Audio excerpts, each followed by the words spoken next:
noches, ¿cómo les va? Gracias por acompañarnos como siempre. Soy Carlos Brown. Estamos todos los días viernes a las 22 horas en nuestro programa El Estado que Viene por Canal Rural. Y bueno, están pasando y siguen pasando una cantidad muy importante de cosas en la República Argentina que nosotros tratamos de analizar con distintos invitados y nos vayan esclareciendo y facilitarnos un poco conocerlos en mayor profundidad. Bueno, una de esas cosas se vincula con un acuerdo que celebró no el gobierno argentino, sino el Mercosur con la Unión Europea y que, digamos, ha sido muy festejada por el gobierno y que ha generado algunas dudas vinculadas con sectores productivos, básicamente, que dicen, bueno, ¿cómo se va a implementar? ¿Somos competitivos? ¿No somos competitivos? ¿Qué cosas ahora tenemos que hacer nosotros para poder, digamos, ponernos en un mínimo pie de igualdad con el resto de los que están en otros países que sí, ya lo están?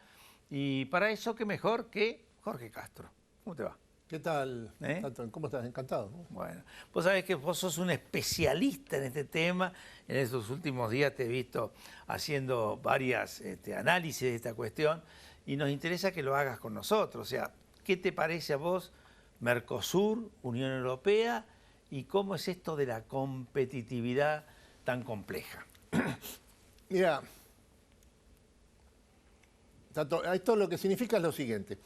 El acuerdo entre la Unión Europea y el Mercosur significa que los 4 países de la región, Brasil, la Argentina, Uruguay y Paraguay, se integran con el capitalismo más avanzado de la época, que es el de la zona euro, República Federal Alemana, en los próximos 15 años.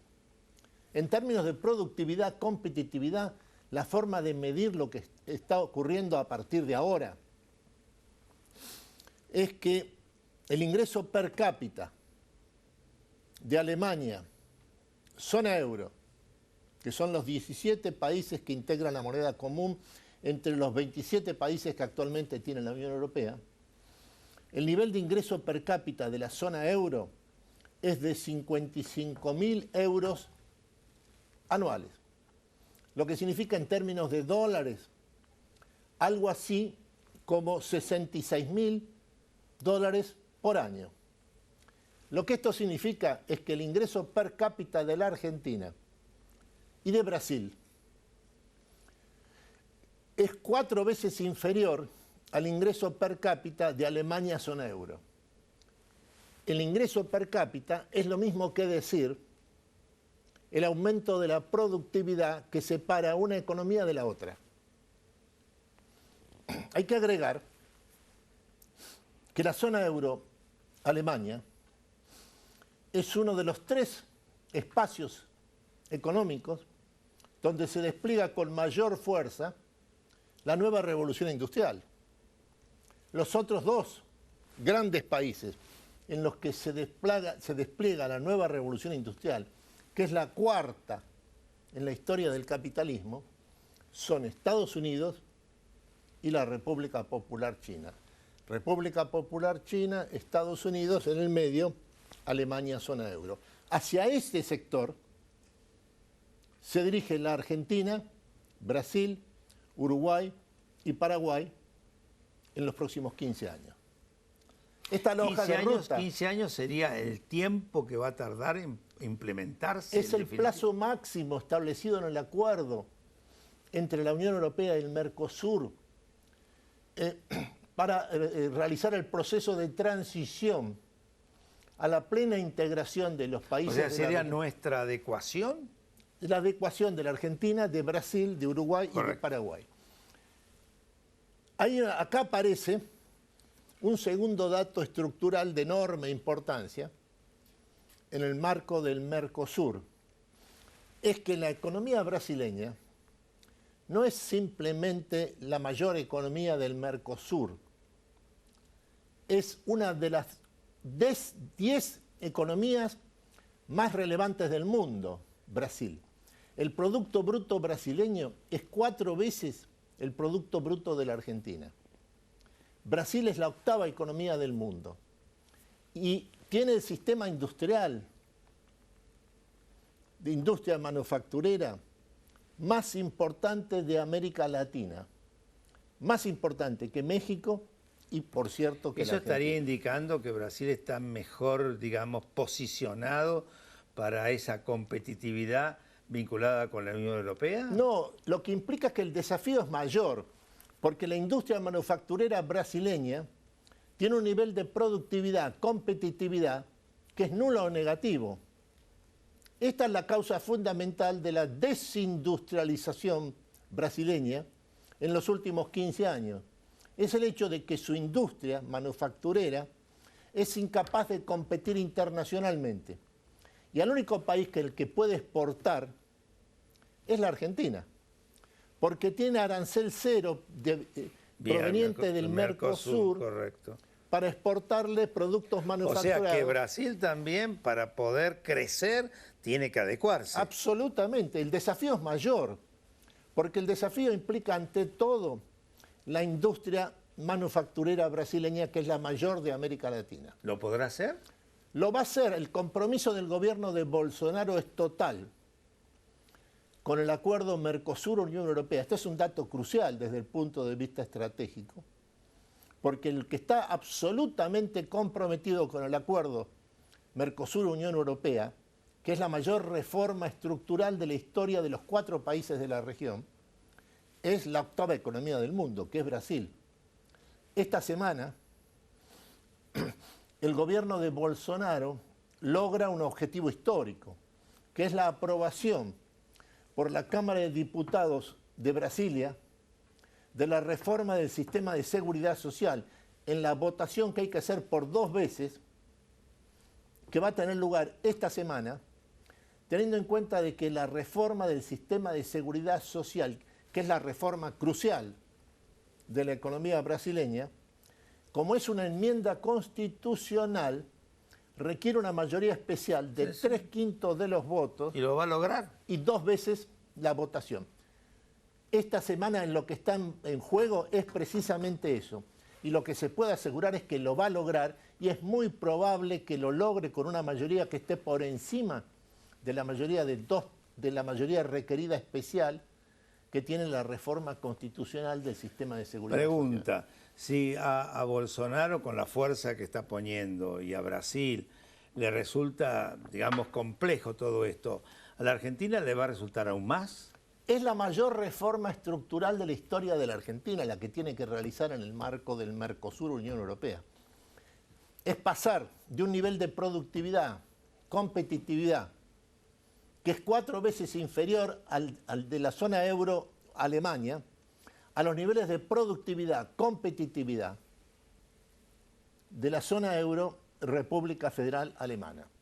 Esto en un plazo de 15 años.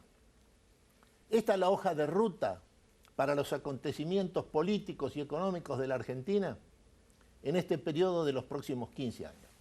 Jorge, vamos a seguir analizando en el próximo bloque. Adelante, señor director.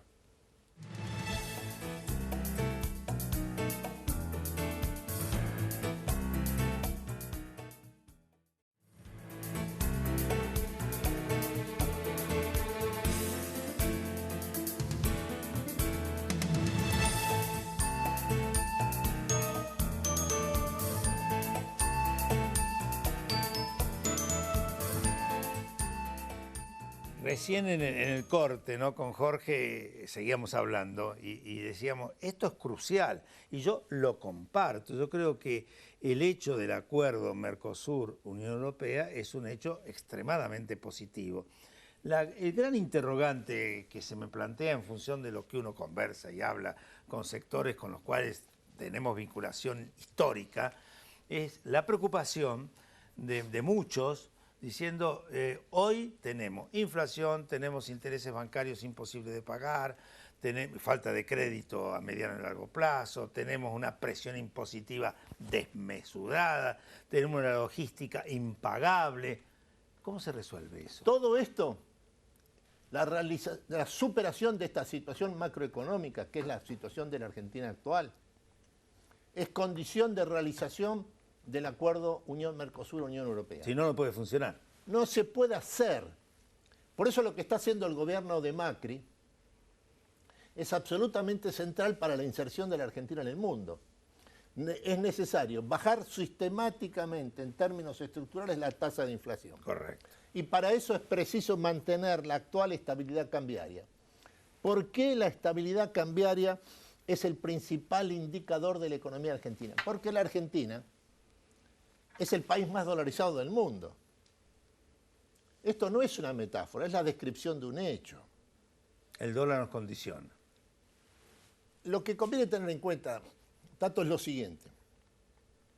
El total de activos monetarios y financieros en dólares estadounidenses en la Argentina asciende a 350.000 millones de dólares. El total de activos monetarios y financieros en pesos moneda nacional, medidos en dólares estadounidenses, son 90.000 millones de dólares. Dólares norteamericanos, 350.000 millones. Pesos. Pesos, moneda nacional, medidos en dólares norteamericanos. Menos de un tercio. 90.000 millones. Lo que esto significa es que los argentinos no tienen ni ahorro ni inversión en moneda nacional, en un sentido estricto. Sí, porque esa es la moneda de uso corriente, Es digamos. absolutamente una moneda puramente transaccional. Sí. Lo que esto significa es que buscar la estabilidad macroeconómica del país es un requisito esencial para tornar posible en términos efectivos el acuerdo de libre comercio con la Unión Europea, que es la hoja de ruta para los acontecimientos nacionales en los próximos 15 Ahora, años. esa cuestión vinculada con el tema inflacionario, la moneda, ¿resuelve los otros temas que son la cuestión, la presión impositiva y la falta de un acompañamiento financiero? Mira, la presión impositiva, la única forma de bajarla sistemáticamente, no en forma episódica, sino sistemáticamente en términos estructurales, es cuando el déficit fiscal de la Argentina desaparece. Y por lo tanto, entonces es posible, sí, plantearse seriamente Una baja impositiva. la baja de los impuestos en la Argentina, que es abrumadora. Y es abrumadora porque el gasto público está por encima de lo que el país recauda en términos estrictos. Por eso es que, de ahí el déficit fiscal. Por eso es que lograr una tasa de inflación de 0%, que es el objetivo del gobierno en los próximos 2 años, es la condición para bajar la presión impositiva y de esa manera otorgarle a las empresas argentinas, ante todo la pequeña y mediana empresa de tipo industrial manufacturera, capacidad competitiva real. Y aptitud financiera. Absolutamente, es lo mismo una cosa y la otra.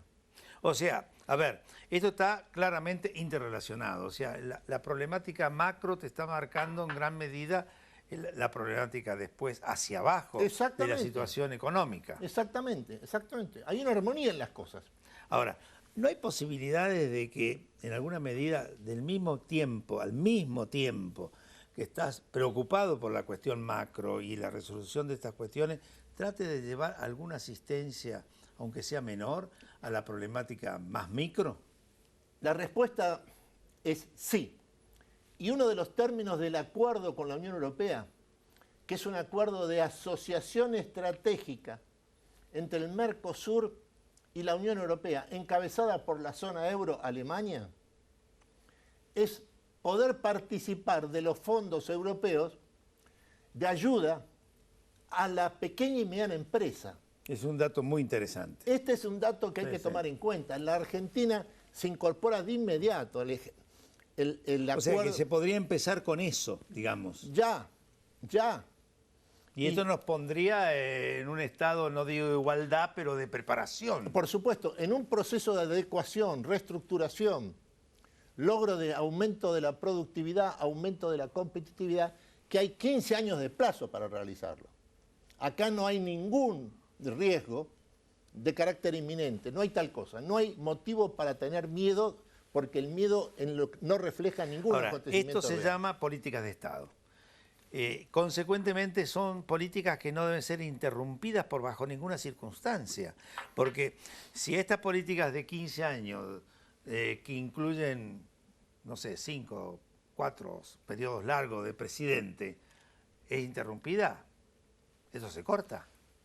Uno de los elementos que la Argentina necesita en adelante para este proceso extraordinario de inserción en la economía capitalista más avanzada del siglo XXI, que es lo que sucede con el Acuerdo Unión Europea-Mercosur, es que aparezca un proceso de unidad nacional y de acuerdo de las grandes fuerzas políticas sobre lo que constituye las líneas fundamentales de una política de Estado, la primera de las cuales es la aprobación del Acuerdo Mercosur-Unión Europea en los próximos 15 años, que sea el contenido fundamental de la política de la Argentina en este periodo.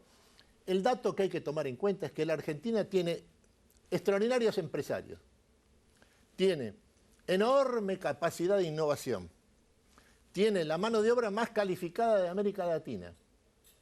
Lo que tiene al mismo tiempo es una extrema volatilidad cuya raíz es la debilidad de su sistema político. De lo que se trata es de resolver esa debilidad creando un sistema político que le otorgue gobernabilidad Y permanencia. y permanencia. Jorge, ahí me la dejaste picando, nos vamos al último bloque, vamos a hablar de eso en el próximo, que es la temática política y la posibilidad de que esto continúe con permanencia al margen de los partidos, de las personas, en una política de Estado. Absolutamente. Adelante, señor director.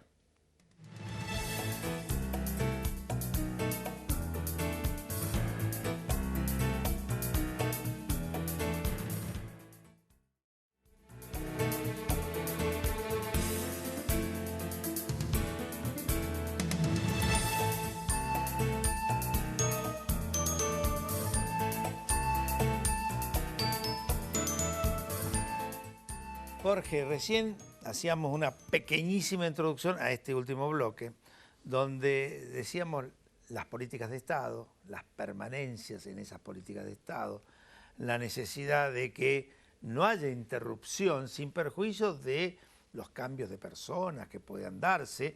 O de signos políticos. O de signos políticos, desde ya, ¿no? Sino con una orientación. Los países que han avanzado en el mundo, incluso en algunos lugares cercanos, Chile, por ejemplo, han tenido una permanencia en las políticas al margen de quién era un Pinochet o una democracia estable como en este momento tienen, ¿no? Así es. ¿Cómo lo ves esto en Argentina? Mira, yo creo que esto es lo que está ocurriendo. Creo que la incorporación a la fórmula presidencial que encabeza Mauricio Macri, Miguel Ángel Pichetto, es uno de los acontecimientos políticos más importantes de la historia argentina, al menos contemporánea. Lo que esto significa es la creación de una nueva forma de gobernar la Argentina, en donde el papel fundamental lo cumple, por un lado, el poder político nacional, centrado en el presidente de la nación, y por el otro, las provincias argentinas, de las cuales las tres principales en materia de gobernabilidad del país son la de Córdoba, gobernador Juan Schiaretti, 57% de los votos. La de Santa Fe, Don Perotti. Omar Perotti, gobernador de la provincia de Santa Fe. Es el primer caso de un gobernador de la historia de política de Santa Fe que no pertenece ni a Santa Fe, la ciudad de Santa Fe, ni a Rosario. Hombre de Rafaela. Ha sido 3 veces intendente de Rafaela, que es un ejemplo de lo que es un distrito industrial en los términos italianos, del norte de Italia. Así es. Esto es el corazón de la producción agroindustrial de la Argentina. Y el tercero es Bordet, el gobernador Bordet, gobernador de la provincia de Entre Ríos. Estas son las 3 provincias cruciales para la gobernabilidad de la Argentina. La región centro. Que se estaría uniendo teóricamente a lo que es la característica de una provincia de Buenos Aires, más la capital federal, Exactamente. más eventualmente Mendoza, o sea, otras 3 provincias. Exactamente, claves. por supuesto que se sumen. Y se van a sumar el resto. Lo que yo te señalo es que estas 3 son las fundamentales desde el punto de vista de la gobernabilidad argentina. Esto es lo que estábamos hablando recién. Y aparece la figura de Pichetto. que aparece la figura de Miguel Ángel Pichetto, que yo creo que es una figura política excepcional. Él tiene una visión de las cosas. Él tiene el coraje de la formación de su condición política de hombre formado en las filas del peronismo. Por lo tanto, para el cual el ejercicio del poder político es la razón de ser. ¿Tanto? Así es. Tiene una claridad de pensamiento y una claridad de expresión realmente fantástico, ¿no? Este es un movimiento, el peronismo, fundado por su líder, que decía en forma repetida que mejor que decir es hacer y mejor que prometer es realizar. No es un cliché, no es una fórmula de marketing, es una forma de gobernar. Desde el poder político está para ejercerlo. El capital político es un capital que está para ser gastado, para ser invertido, para ser realizado. Y distinguiendo entre lo esencial y lo accesorio. Esta es la inteligencia política. Sí, sí, sí. Yo creo que esta incorporación de Pichetto, que yo me la imaginé desde la lógica política, ha sido más que trascendente y creo que va a ser definitoria. ¿Cómo ves el resultado de las elecciones? Mira, yo creo que la fórmula Macri-Pichetto gana en este proceso electoral. Y es probable que gane en lo que constituye la primera vuelta si se toma en términos estrictamente constitucionales. Y en términos políticos, este es un sistema electoral de 3 vueltas. De 3 vueltas. Están las PASO. La primera son las PASO, ahora en agosto, el 11 creo. El 11 de agosto. La segunda es la primera vuelta en octubre, la tercera en noviembre. En noviembre. El grado de polarización que existe hoy en la Argentina es total. Prácticamente no hay equivalentes en el pasado de un grado de polarización como esto. No hay tercera fuerza política de ningún tipo frente a la situación actual. Sí, lo de La Baña se ha ido desdibujando claramente. Porque las dos partes, los dos polos, han crecido significativamente. El terreno en disputa fundamental, una vez más, es la provincia de Buenos Aires. Así es. La provincia de Buenos Aires no es la mayor provincia argentina, es la contracara del poder nacional. No es que viene la provincia de Buenos Aires primero y después Córdoba y después Santa Fe. No es así. Córdoba es sinónimo de poder nacional. La nación de Argentina, el poder nacional, fue creado sobre la base de la provincia de Buenos Aires. Desde Rosas a Pellegrini, sí, sí, pasando por Perón y Mercante. Sí, y viendo las cosas que pasaron en Argentina, incluso en los últimos tiempos, ¿no? Lo que le pasó a De la Rúa, quien lamentablemente ha fallecido y que hacemos un recuerdo emocionado en ese sentido porque es un hombre de democracia, pero también ahí se vio claramente, él no manejaba la provincia de Buenos Aires. No. Y por lo tanto no tenía poder efectivo. No hay mucho motivo, no hay ocultamiento acá. Sí, sí. Entonces yo lo que creo es que a esta altura el proceso electoral con su enorme importancia está dejando en su lugar a un proceso todavía de mayor importancia. Y es que ha aparecido una contratendencia, una tendencia nueva en la Argentina de signo cualitativo. Lo que ha sucedido esta semana en el desfile militar de Buenos Aires no es una presencia popular un poco más grande que otras ocasiones. Es el reencuentro, la reconciliación del pueblo argentino con sus Fuerzas Armadas. Es mucho más que eso. Y ahí aparece la figura de las mayorías silenciosas. Exactamente. ¿No? Que uno siempre menciona y parece que no existen, y existen. Exactamente. Y nunca más cierto que en los actos electorales, ¿no? Pero lo que sucedió ayer con... Y en estos casos, ¿no? Y en estos casos. Lo que sucedió ayer precisamente en este extraordinario acontecimiento que fue el desfile militar en Buenos Aires, lo que mostró es precisamente que se ha puesto en marcha esta mayoría efectiva silenciosa que el país tiene y para el cual, como ha sucedido desde antes en el interior argentino, ahora ha llegado a Buenos Aires, su reconocimiento y su adhesión a las Fuerzas Armadas Argentinas, que son las fuerzas que combatieron en Malvinas. Y son la fuerza de la democracia, sin perjuicio de los graves hechos que sucedieron en un periodo nefasto que todos repudiamos. Absolutamente, pero las Fuerzas Armadas Argentinas actuales ya son fuerzas democratizadas. Absolutamente. De lo que se trata ahora es de fortalecerlas. Así es. Bueno, don Jorge Castro, se nos acabó el tiempo, lamentablemente, ¿eh? Muchísimas gracias siempre por tus análisis tan profundos y tan interesantes. Te vamos a seguir invitando. Por favor, gracias por invitarme. No, a vos. Y a todos ustedes los esperamos el viernes que viene.